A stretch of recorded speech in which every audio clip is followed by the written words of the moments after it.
Astro Pankaj Kumar आपका अपने YouTube channel में स्वागत करता हूँ। मैं ज्योतिष के ऊपर एक सीरीज लेके आ रहा हूँ।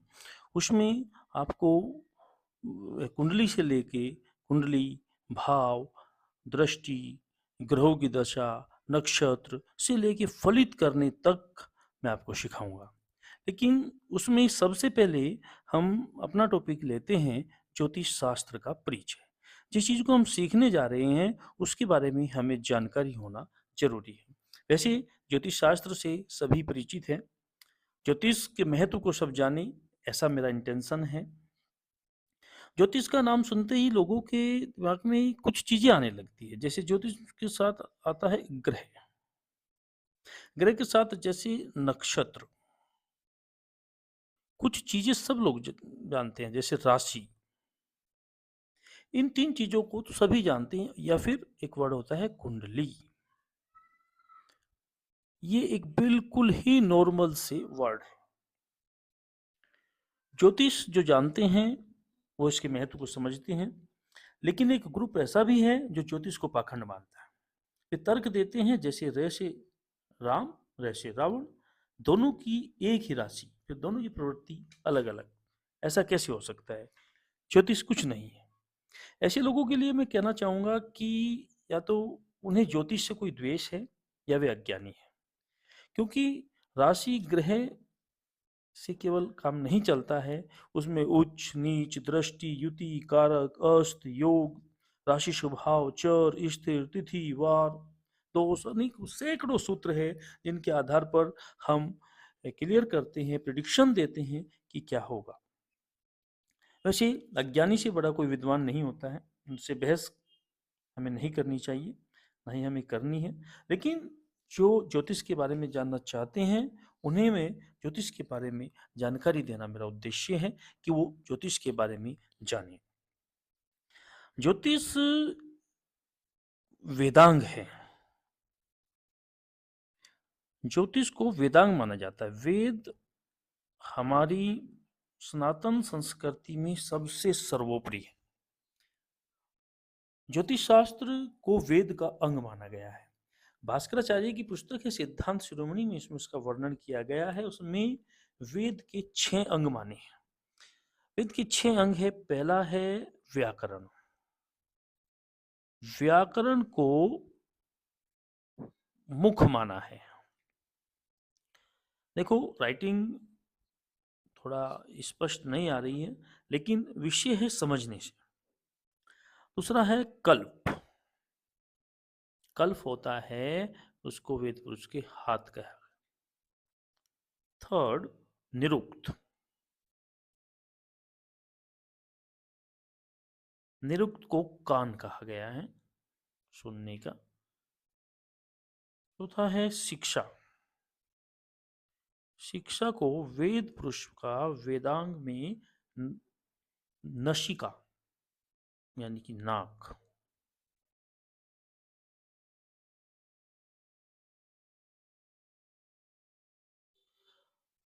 पांचवा छंद। छंद को पैर माना है। और छठा नंबर ज्योतिष।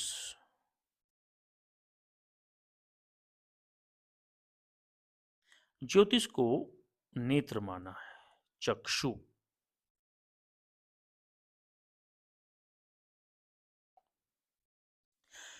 अब वेद के 6 अंग हैं और वेद में ज्योतिष को नेत्र माना है। अर्थात नेत्र मतलब देखने की क्षमता। भविष्य को देखने में, भविष्य को देखने का अगर कोई शास्त्र सक्षम है तो वह है ज्योतिष शास्त्र। ये मैं नहीं बता रहा हूं, ये आप इसे कहीं गूगल पे सर्च कर सकते हैं, कहीं भी जानकारी ले सकते हैं। ये बिल्कुल फैक्ट है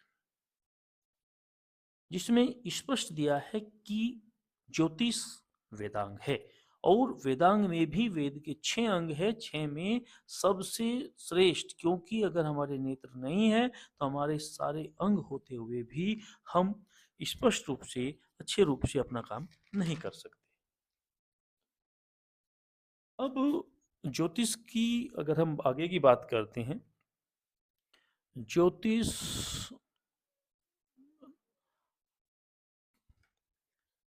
के 3 स्कंद माने हैं।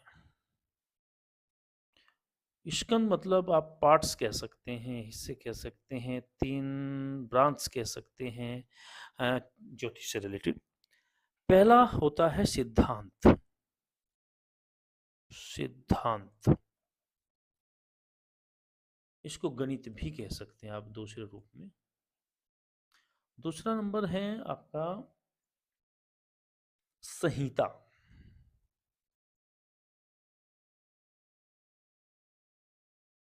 और तीसरा है होरा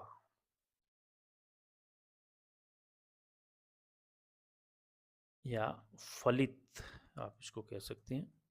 हम अपने इस सीरीज में फलित को ही कवर करेंगे। फलित कैसे करते हैं, किस तरीके से आप फलित कर पाएंगे, प्रिडिक्शन दे पाएंगे। लेकिन आपको ज्योतिष के तीनों स्कंद के बारे में जानकारी होनी चाहिए। अगर हम पहले स्कंद की बात ले, पहला स्कंद हुआ सिद्धांत। सिद्धांत मतलब गणित। गणित मतलब इसमें आप काल की गणना, कैलकुलेशन पार्ट सारा इसमें आता है। ग्रह गति, बीज गणित,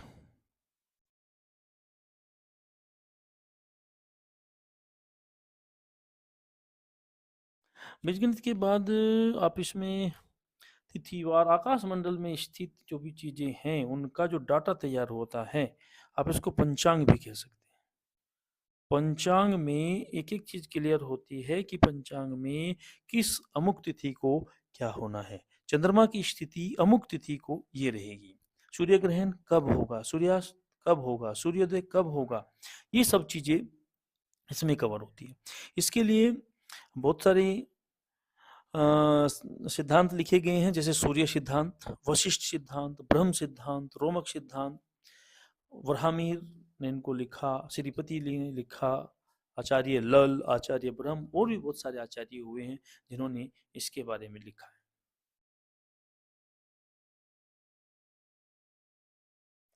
अब इसके दूसरे हिस्से की बात करते हैं। दूसरा हिस्सा है संहिता। नाम से क्लियर है, स प्लस हिता। स मतलब सब, समष्टि। समष्टि मतलब जिसमें हम सबको कवर करते हैं। अगर हम संहिता की बात करें, संहिता में उन सब चीजों को कवर किया जाता है जो ऑल ओवर सभी लोगों के लिए होती हैं। जैसे वर्षा, कोई आपदा है, देश काल में क्या होने वाला है, आर्थिक स्थिति, तो सामूहिक रूप से जिसका इफेक्ट सभी पर पड़ेगा वो सब संहिता का विषय है। जैसे मौसम का विभाग है, बारिश से संबंधित है, देश में होने वाली अमुक घटनाएं हैं, ये सब आएगा। इसके ग्रंथ की बात करें तो ग्रंथ, इसमें बहुत सारे ग्रंथ लिखे गए हैं और सबसे श्रेष्ठ ग्रंथ लिखा गया है वृहत संहिता। ये अपने आप में बड़ा ही विशाल ग्रंथ लिखा है। और नारद संहिता,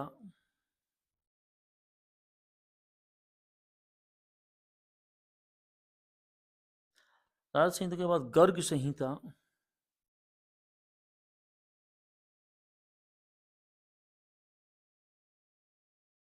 मुहूर्त चिंतामणि, महर्षि नारद, वशिष्ठ, गर्ग, भृगु, ब्राह्मीर आदि सब इनके, जिन्होंने इनको लिखा है।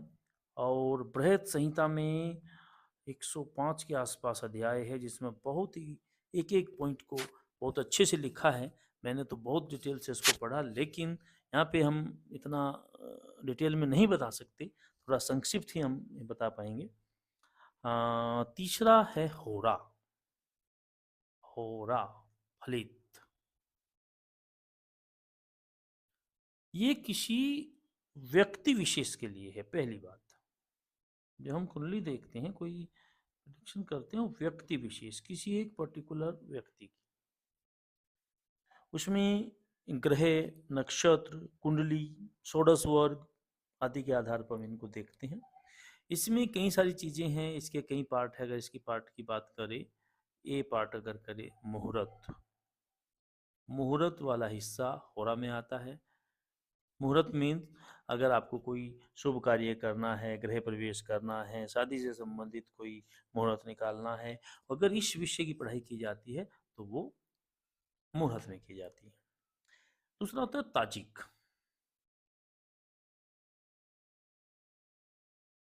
ताजिक होता क्या है कि पूरे वर्ष फल में, पूरे एक साल में क्या क्या घटनाएं होने वाली है उसकी कैलकुलेशन गोचर के आधार पर करते हैं। वो आगे का विषय है, वो आप नहीं समझ पाएंगे उसको भी। तो ये बत्ताजिक में आता है। तीसरा है सामुद्रिक शास्त्र। सामुद्रिक शास्त्र नाम से क्लियर है सामुद्रिक, लेकिन ऐसा कुछ है नहीं, समुद्र से रिलेटेड नहीं है। इसमें जैसे हस्तरेखा, अंग विज्ञान, मीन्स अंग को देख के, हाथ को देख के, चेहरे की बनावट को देख के आप प्रिडिक्शन कर पाए, वो सामुद्रिक शास्त्र का हिस्सा है। एक होता है प्रश्न कुंडली। जब अगर किसी के पास अपनी कुंडली नहीं होती है तो जिस समय कोई प्रश्न पूछा जाता है उस समय कुंडली तैयार की जाती है, और उसके आधार पर ही हम प्रश्न कुंडली के आधार पर फलादेश करते हैं, शुभ या अशुभ। ये भी एक अपनी एक ब्रांच है जिससे बहुत ही स्पष्ट हम जान पाते हैं, ये इसका हिस्सा है। और अगर ई हिस्से की बात करें तो है जातक। जातक मीन्स व्यक्ति विशेष। आधार क्या है इसका? आधार है इसका कुंडली। और कुंडली किसके आधार पे बनती है? वो बनती है जन्म तिथि, जन्म का समय, इसके आधार पर कुंडली तैयार करते हैं, जो हम वर्तमान, भविष्य, भूतकाल सब कुछ इसके आधार पर हम जान सकते हैं।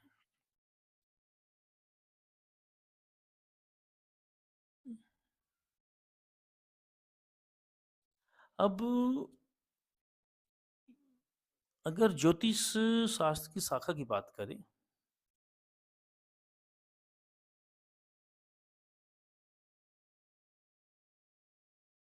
ज्योतिष की शाखाएं कौन कौन सी हैं? ज्योतिष की मूल रूप से तो दो शाखाएं हैं, एक वैदिक और दूसरी शाखा है जैमिनी। जैमिनी ज्योतिष, इसको महर्षि पराशर ने लिखा है। लिखा तो क्या कहें कि इसको जो दिया है वो महर्षि पराशर ने इतने जबरदस्त सूत्र दिए हैं, जो एक एक चीज 100% सत्य होती है। इसको जैमिनी ऋषि ने लिखा है।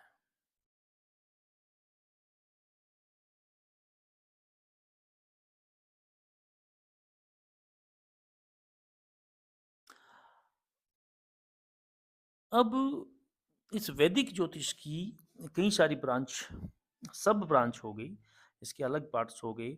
जैसे नक्षत्र, ये नक्षत्र के आधार पर देखते हैं। भृगुनंदी नाड़ी है,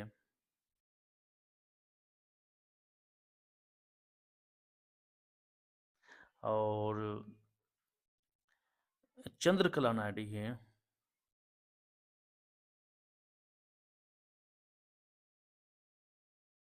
और बकेपी है। ये केपी ज्योतिष जो सब लोड पे जाके कैलकुलेशन करते हैं। और भी बहुत सारी ब्रांच है, जैसे भृगु नाड़ी है, और इसकी कोई ब्रांच नहीं है। जेमिनी वाली शाखा की कोई ब्रांच नहीं है, परंतु मुख्य रूप से जो कार्य करते हैं वो है वैदिक। मुख्य रूप से जो है वो वैदिक है, क्योंकि ये सारी ब्रांच जो है वैदिक से ही निकली। अब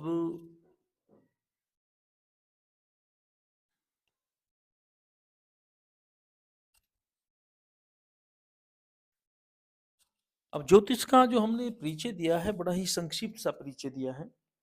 वैसे ज्योतिष का परिचय बड़ा विशाल है, लेकिन ऐसा करने से तुम्हारी ज्योतिष की नॉलेज में कुछ वृद्धि होगी। और नेक्स्ट वीडियो हम फलित लेके आएंगे, जिसमें इंट्रोड्यूस करेंगे स्टेप बाय स्टेप कि फलित कैसे करते हैं, कुंडली कैसे देखते हैं, और कुंडली का पार्ट्स और भाव और कुंडली सभी के बारे में एक एक स्टेप बाय स्टेप लेके चलेंगे। तो आज हमने अपना टॉपिक कवर किया, ज्योतिष और ज्योतिष का परिचय।